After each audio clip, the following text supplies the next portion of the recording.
اگر اس سے بھی تھوڑا بڑھا لے تو تیرے لیے بہتر ہے۔ کہتے ہیں میں نے اپنے محبوب پیغمبر سے فرمایا ہے، اے اللہ کے محبوب پیغمبر جی، میں سارے کا سارا وقت آپ پہ درود پڑھنے میں صرف کر دوں گا، میں کوئی اور وظیفہ نہیں کروں گا۔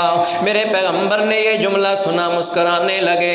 میرے آقا فرماتے ہیں اگر سارا وقت میں محمد پہ درود پڑھے گا، اللہ تیری ساری مشکلیں آسان کر دے گا، اللہ تیرے دنیا کے کام بھی آسان کر دے گا، اللہ تیرے سارے گناہوں کو بھی معاف کر دے گا۔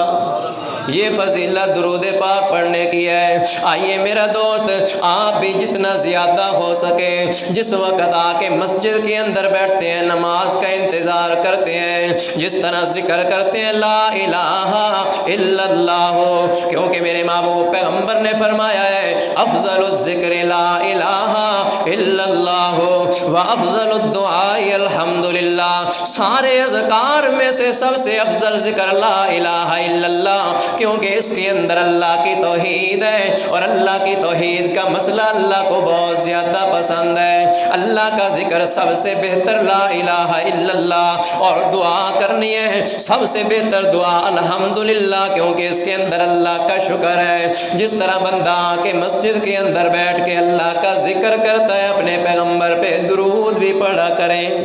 نماز کا انتظار کر رہے ہیں، جتنی دیر بیٹھو اللہم صلی علی محمد وعلی آل محمد کما صلیت علی، اور یہی پڑھا کرو، کیونکہ اس درود کے اندر حضور کا ذکر بھی ہے، حضور کی آل کا ذکر بھی ہے، اور حضور کی جد کا ذکر بھی ہے، اولاد کا ذکر بھی، حضور کا ذکر بھی، اور ماں باپ کا ذکر بھی۔ جد امجد کون ہے؟ حضرت ابراہیم، تو حضرت ابراہیم کا ذکر بھی آ گیا، حضور کا ذکر بھی آ گیا، اور آگے آل اولاد کا ذکر بھی آ گیا۔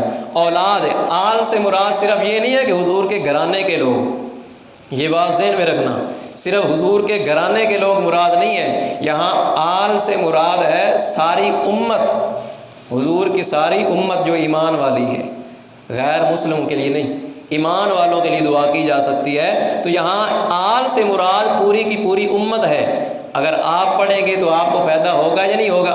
میں پڑھوں گا تو آپ کو فائدہ ہوگا، آپ پڑھیں گے تو مجھے فائدہ ہوگا، حضور کو تو جو ہوگا ہوگا، اگر نہ بھی پڑھے تو اللہ تو کرتا ہی رہے گا، اللہ تو درود بھیجتا ہی رہے گا۔ حضور ہمارے درود کے محتاج نہیں ہے، مگر یہ فائدہ کس کا ہے؟ ہمارا اپنا فائدہ ہے، تو جتنا زیادہ ہو سکے درود ہمیں پڑھنا چاہیے۔ وقت پورا ہو گیا؟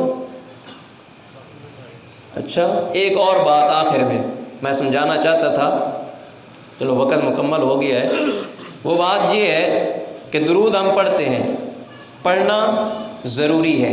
درود پڑھنا کیا ہے؟ ضروری ہے، اور پڑھنا وہ چاہیے جو سنت ہے، جو مسنون ہے، جو حدیث کی کتابوں میں حضور علیہ الصلوۃ والسلام کا بتایا ہوا موجود ہے، وہی درود پڑھنا چاہیے۔ تیسرے نمبر پہ یہ دیکھنا ہے کہ یہ جو ہم درود پڑھتے ہیں، کیا یہ حضور علیہ الصلوۃ والسلام تک پہنچتا ہے یا نہیں پہنچتا؟ یہ مین پوائنٹ، حضور تک پہنچتا ہے یا نہیں پہنچتا؟ کیونکہ دعا کے جو آداب بتائے گئے ہیں، جب دعا کرتا ہے انسان تو اس کو چاہیے کہ اول آخر درود شریف پڑھے۔ اس کی وجہ کیا ہے؟ وجہ یہ ہے کہ اللہ رب العزت اگر انسان پہ ناراض بھی ہے نا، اللہ اس کی دعا کو قبول نہیں کرنا چاہتا، تو جب شروع اور آخر میں درود شریف ہوگا تو درود ایک ایسی دعا ہے جو کبھی بھی اللہ کسی کی رد نہیں کرتا۔ تو جب اللہ رب العزت سے دعا کریں گے، شروع میں بھی درود شریف ہوگا، آخر میں بھی درود شریف ہوگا، تو پھر کیا ہوگا؟ اللہ رب العزت اس طرح تو نہیں کریں گے شروع والی بھی قبول کر لیں گے، آخر والی بھی قبول کر لیں گے، درمیان والی نہیں کریں گے، ایسا نہیں ہوگا۔ تو جب درود شریف پڑھیں گے، درود شریف کی برکت سے اللہ رب العزت آپ کی تمام دعائیں قبول کریں گے۔ تو یہ بہت بڑی برکت اور بہت بڑی فضیلت کی بات ہے۔ اب دیکھنا یہ ہے کہ یہ درود پہنچتا ہے یا نہیں پہنچتا۔ اگر پہنچتا ہے تو کس طرح پہنچتا ہے؟ جب حضور علیہ الصلوۃ والسلام دنیا کے اندر موجود تھے، زندہ تھے، وفات سے پہلے، اس وقت صحابہ کرام ایمان والے درود پڑھا کرتے تھے، تو اس وقت زندگی کے اندر بھی حضور علیہ الصلوۃ والسلام پر درود پہنچتا تھا۔ جس مقام پہ کوئی صحابی پڑھتا تھا تو درود پہنچتا تھا۔ یہ ہمارا ایمان ہے، مسلمانوں کا ایمان ہونا چاہیے کہ حضور پہ درود پہنچتا ہے۔ جب حضور علیہ الصلوۃ والسلام دنیا سے چلے گئے، وفات ہو گئی، انتقال ہو گیا، تو اب جو لوگ درود پڑھ رہے ہیں تو ہمارا مسلمانوں کا یہ ایمان ہے کہ اب بھی حضور علیہ الصلوۃ والسلام تک درود ہمارا پہنچتا ہے۔ اب دیکھنا یہ ہے کہ اس وقت جو پہنچتا تھا زندگی کے اندر اور جو وفات کے بعد پہنچتا ہے، دونوں میں فرق تو نہیں ہو سکتا۔ جس طرح اللہ رب العزت اس وقت پہنچاتے تھے اسی طرح اللہ رب العزت اب بھی پہنچاتے ہیں، درود پہنچتا ہے۔ اب دیکھنا یہ ہے کس طرح پہنچتا ہے۔ لوگوں کے اندر ایک بات مشہور ہو گئی ہے، اس لیے ہو سکتا ہے 5 منٹ اوپر ہو جائیں تو میں یہ سمجھانا ضروری سمجھتا ہوں کہ لوگوں کے ذہنوں کے اندر ایک بہت برا خیال ہے اور عجیب و غریب قسم کی بات ہوتی ہے۔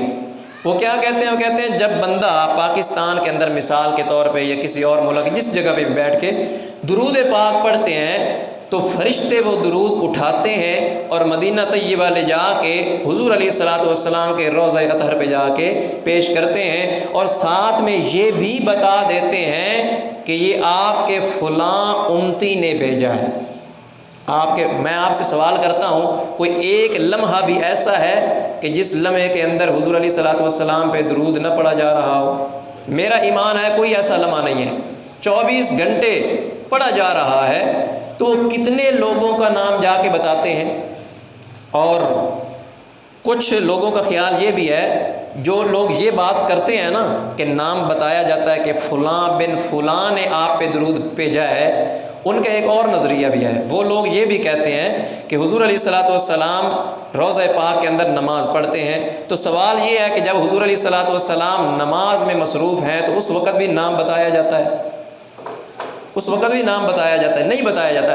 سرے سے یہ بات ہی غلط ہے، نام نہیں بتایا جاتا، کیونکہ زندگی کے اندر درود پڑھا کرتے تھے۔ بہت ساری اس کی مثالیں ہیں، جس طرح حدیبیہ کے موقع پر حضور علیہ الصلوۃ والسلام نے حضرت عثمان کو قاصد بنا کے مکہ مکرمہ بھیج دیا تو انہوں نے قید کر لیا، افواہ پھیلا دی کہ حضرت عثمان کو قتل کر دیا گیا، تو حضور علیہ الصلوۃ والسلام نے بیعت لی جس کا نام بیعت رضوان ہے، جس کا ذکر قرآن کے اندر موجود ہے۔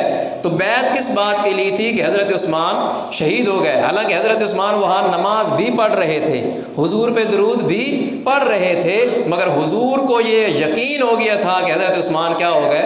شہید ہو گئے۔ اگر درود اس طرح پہنچتا ہے کہ فرشتے لے کے آتے ہیں اور نام بتاتے ہیں کہ فلاں امتی نے پڑھا ہے، تو حضور کو کہنا چاہیے تھا کہ ابھی عثمان نے نماز پڑھی ہے، مجھ پہ درود پڑھا ہے، عثمان تو زندہ ہے، یہ جھوٹی افواہ ہے۔ تو اس طرح میرا بھائی نہیں پڑھا جاتا۔ نبی علیہ الصلوۃ والسلام پہ جو درود پہنچتا ہے، پہنچنے کا مقصد یہ ہے کہ یہ ایک دعا ہے، اللہم صلی علی، اے اللہ تو رحمت نازل فرما۔ یہ ہم اللہ سے درخواست کر رہے ہیں، ہماری درخواست پھر اللہ رب العزت اپنے محبوب پیغمبر کے لیے قبول کرتے ہیں اور اپنی رحمتوں کا نزول کرتے ہیں۔ یہ ہے درود کے پہنچنے کا مقصد۔ یہ نہیں ہے کہ ادھر فرشتے گڈڑی او ساڑی پنجابی کہتے ہیں گڈ بن کے تے لے جاندے نے کہ اے تواڈے فلانے فلانے امتی نے درود پڑھیا تینوں قبول کرو۔ نو نہیں دسے جاندے اتنے جا کے، صرف ادھر اسی دعا کرتے ہیں تو اللہ رب العزت کیا کرتے ہیں؟ حضور پہ رحمتوں کے نزول کرتے ہیں۔ تو یہ ایک بہت غلط فہمی لوگوں کے دلوں میں ہے، اور اس پہ ایک روایت پیش کی جاتی ہے، من صلی علیہ عند قبری سمعتہ، کہ حضور علیہ الصلوۃ والسلام نے فرمایا کہ جو بندہ دور سے مجھ پہ سلام بھیجتا ہے تو فرشتے مجھ پر پہنچاتے ہیں روضہ میں، اور جو میری قبر پہ آ کے پڑھتا ہے تو میں خود اس کو سنتا ہوں۔ حضرت امام عقیلی رحمۃ اللہ تعالی علیہ یہ 3ری صدی کے محدث ہیں، امام بخاری سے پہلے کے ہیں، ان سب محدثین کے استادوں میں ہیں حضرت امام عقیلی رحمۃ اللہ تعالی علیہ۔ انہوں نے اس روایت کو جب نقل کیا تو آگے انہوں نے لکھا کہ لا اصل لہ، اس کی کوئی اصل نہیں ہے، یہ بے بنیاد ہے، بے اصل ہے، اس کی اصل کوئی نہیں ہے کہ جو مجھ پہ درود پڑھتا ہے میں خود سنتا ہوں۔ آگے آ جائیے، اس روایت کے اندر راوی ہوتے ہیں نا بیان کرنے والے، ڈائریکٹ تو کوئی نہیں حضور علیہ الصلوۃ والسلام سے سن کے آیا نا، کچھ لوگوں نے سنایا ہے۔ تو اس روایت کے اندر ایک راوی ہے جس کا نام ہے محمد بن مروان سدی صغیر۔ محمد بن مروان سدی صغیر، تمام کے تمام محدثین کا اس بات پہ اتفاق ہے کذاب، وہ کیا تھا؟ جھوٹا تھا۔ اور بعض محدثین نے لکھا کہ وضاع، وہ حدیثیں گھڑا کرتا تھا۔ تو جو حدیثیں گھڑا کرتا ہو، جھوٹا ہو، تو اس کی بات پہ اعتبار نہیں کیا جائے گا، اور اس سے روایت کی کوئی اصل نہیں ہے، اور اس روایت کو حضور علیہ الصلوۃ والسلام کی طرف منسوب بھی نہیں کرنا چاہیے۔ اور اکثر محدثین نے لکھا یہ جو محمد بن مروان سدی صغیر تھا نا، یہ اہل سنت میں سے تھا ہی نہیں، یہ رافضی تھا، شیعہ تھا۔ تو شیعہ تو حضور علیہ الصلوۃ والسلام پہ ویسے بھی ہر وقت جھوٹ بولتے ہیں، وہ سچ کب بولتے ہیں؟ وہ تو غیر مسلم ہیں، تو ان کی بات کیسے لی جائے گی؟ وہ جھوٹا بھی ہے، حدیثیں گھڑنے والا بھی ہے، اور رافضی شیعہ بھی ہے۔ تو ایسے بندے کی جو روایت ہے وہ قابل قبول نہیں ہے۔ وہ خود جو بندہ خود حدیث گھڑتا ہو تو اس کی بات کا کیسے اعتبار کیا جائے گا؟ ہو سکتا ہے اس نے یہ خود گھڑی ہو۔ تو محدثین نے فرمایا کہ لا اصل لہ، اس روایت کی کوئی اصل نہیں ہے، باقی درود پہنچتا ہے، اور اس کے پہنچنے کا مقصد شاہ ولی اللہ محدث دہلوی رحمۃ اللہ علیہ اپنی مایا ناز کتاب حجت البالغہ کے اندر یہ لکھتے ہیں کہ حضور علیہ الصلوۃ والسلام پر درود پہنچنے کا مقصد اور مطلب یہ ہے کہ جب کوئی امتی حضور علیہ الصلوۃ والسلام پہ درود پاک پڑھتا ہے تو اللہ رب العزت اس امتی کی دعا کو قبول کرتے ہیں، اور اس کے بدلے میں حضور علیہ الصلوۃ والسلام پر اپنی رحمتوں کا نزول فرماتے ہیں۔ تو حضور علیہ الصلوۃ والسلام پہ درود پاک پڑھنا ضروری ہے، قرآن کا حکم ہے، اللہ کا حکم ہے۔ جو نہیں پڑھتا وہ مردود ہے، جو پڑھتا ہے وہ مقبول ہے۔ میں اعلان کہہ رہا ہوں، جو حضور پہ درود نہیں پڑھتا وہ مردود ہے، جو پڑھے گا وہ مقبول ہے۔ ہم اسی کو ایمان والا سمجھتے ہیں۔ یہ اللہ کے قرآن کا حکم ہے، درود پڑھنا ضروری ہے، اور وہ پڑھنا ضروری ہے جو مسنون ہے۔ اور یہ بھی عقیدہ رکھنا چاہیے کہ حضور پر درود پہنچتا ہے، اور درود ایک دعا ہے، اللہ رحمت نازل فرما تو اللہ رب العزت ہمارے محبوب پیغمبر پہ رحمتوں کا نزول کرتے ہیں۔ یہ ہر مسلمان کا عقیدہ ہے۔ اللہ اسی عقیدے پہ ہمیں قائم و دائم رکھے۔ وما علینا الا البلاغ المبین۔